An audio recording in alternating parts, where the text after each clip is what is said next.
Video کو like کریں، علم دین چینل کو سبسکرائب کریں اور بیل آئیکن کو دبائیں تاکہ ہر ویڈیو کی نوٹیفیکیشن آپ کو ملتی رہے۔ لوگ کہتے ہیں یزید مسلمان تھا، ہم کہتے ہیں مسلمان تھا، لیکن اس کا کردار تو دیکھو۔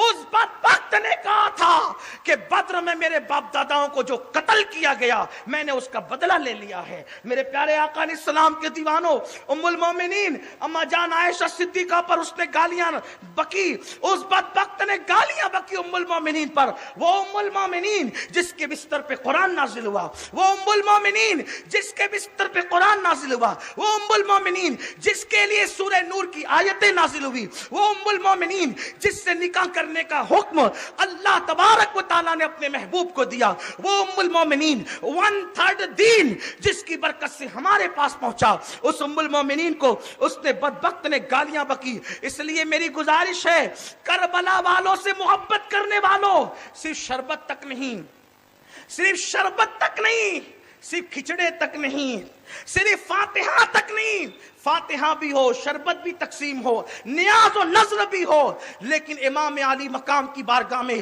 سب سے بڑا خراج یہ ہے کہ جس دین کے لیے حسین نے جان دی ہے اس دین پر عمل کرو۔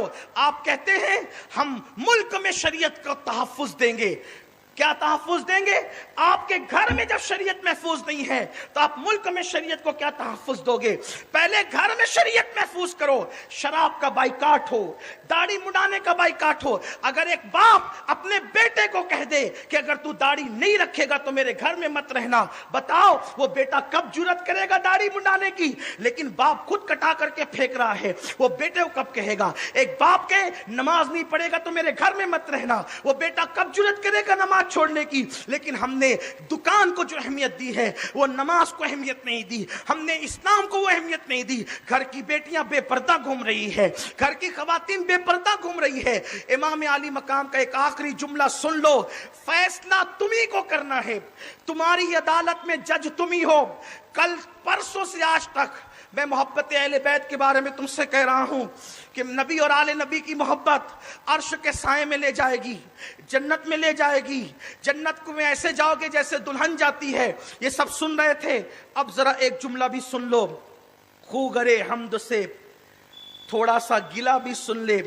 امام حسین کا آخری ایک جملہ خطبے کا، حالانکہ خطبہ بڑا ہے، ان کا خطبہ میں آج لے کر آیا تھا کہ ان کا خطبہ بھی پڑھوں گا، لیکن ایک جملہ ان کا آخری والا پڑھتا ہوں۔ امام حسین کہتے ہیں جو میرے نانا کی سنت پر عمل کرے وہی میرے نانا سے محبت کرتا ہے، اور جو میرے نانا کی سنت پر عمل نہیں کرتا وہ میرے نانا سے محبت بھی نہیں کرتا۔ اب خارج تو امام حسین نے ان لوگوں کو کر دیا جو سنتوں پہ عمل نہیں کرتے، بلکہ ایک حدیث پاک ہے جو سنتوں کے خلاف عمل کرتے ہیں ان کے چہرے قبر میں قبلے کی طرف نہیں رہتے بلکہ ان کے چہرے قبلے سے پھیر دیے جاتے ہیں۔ جس حسین نے بدعت کے خاتمے کے لیے اتنی محنت کی، سب سے زیادہ بدعتیں انہی کے دن میں کی جاتی ہیں، انہی کی شہادت کے دن میں کی جاتی ہیں بدعتیں۔ لوگوں بدعتوں سے پرہیز کرو۔ ہاتھوں میں کڑے پہننا یہ حسینیت نہیں ہے۔ اللہ اکبر، میلوں میں جا کے عورتوں کو دھکے دینا یہ حسینیت نہیں ہے۔ اللہ اکبر، خود جو ہے بانسریاں لے کر کے عاشورہ کی شب میں دیکھتا ہوں میرے جوان، میرے محلے میں ہی بڑا بازار لگتا ہے کہ بانسریاں لے کر اور وہ باجے لے کر نوجوان چھوکرے گلیوں میں بجاتے گھومتے ہیں بانسریاں، وہ جس کو ہم اپنی زبان میں پنگانی کہتے ہیں، وہ بجاتے ہیں۔ میں صرف تم سے اتنا پوچھتا ہوں، حسین کا جوان علی اکبر شہید ہوا، اس میں بانسری بجانے والوں، پنگانیاں بجانے والوں، اگر آپ کا 18 سال کا بیٹا بھی کٹتا تو آپ یہی کرتے؟ میلے میں اپنی عورتوں کو بے پردہ لے جانے والوں، آپ کے گھر کا 6 مہینے کے معصوم کی گردن پہ تیر چلتا تب بھی آپ یہی کرتے؟ ارے تیری بیٹی پر کوئی ہاتھ اٹھا دے تو تجھے اتنی تکلیف ہوتی ہے؟ جس دن تم خرافات کرتے ہو، جس دن تم نمازیں چھوڑ کے میلوں میں جاتے ہو، جس دن تم معاذ اللہ نئے نئے کپڑے پہن کے دولہے کی طرح سج سنور کر کے